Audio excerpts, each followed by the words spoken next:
India முழுக்க மோடி பேரை சொல்லி வளர்த்துட்டு தமிழ்நாட்டில் மோடி பேரை சொல்ல மாட்டேன், எடப்பாடி பேரை சொல்லி கலைப்பார்ப்பேன். மோடி பேரை சொல்லி வளர்த்தாங்களா தமிழ்நாட்டில், இல்லை அண்ணாமலை பேரை சொல்லி வளர்த்தாங்களா?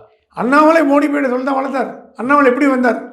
அண்ணாமலை இந்த மனிதர் வரதுக்கு காரணம் பின்னாடி மோடி தானே. மோடி, அமித்ஷா இல்லைன்னா தமிழ்நாட்டில் ஓட்டு போட்டது அண்ணாமலைக்கு.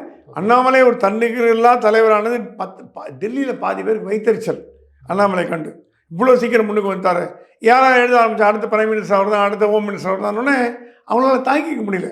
ஸோ இது என்னன்னா பொறாம ஒரு பக்கம், அண்ணாமலையோட அபரீதமான வளர்ச்சி 3 ஆண்டுகளில் தமிழ்நாடு பாஜகவை குறிப்பிடத்தக்க அளவுக்கு மேலே கொண்டு போய் உட்கார வச்சிட்டார்.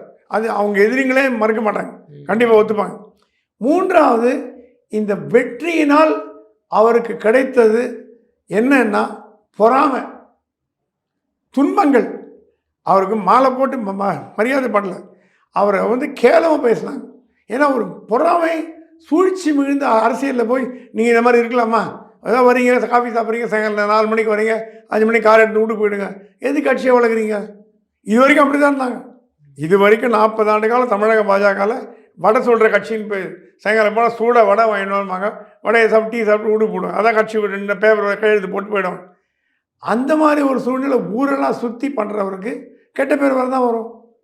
அதனால் இந்த பிம்பம் கட்டமைக்கப்படுது, கெட்ட பேர் வரதான் வரும்.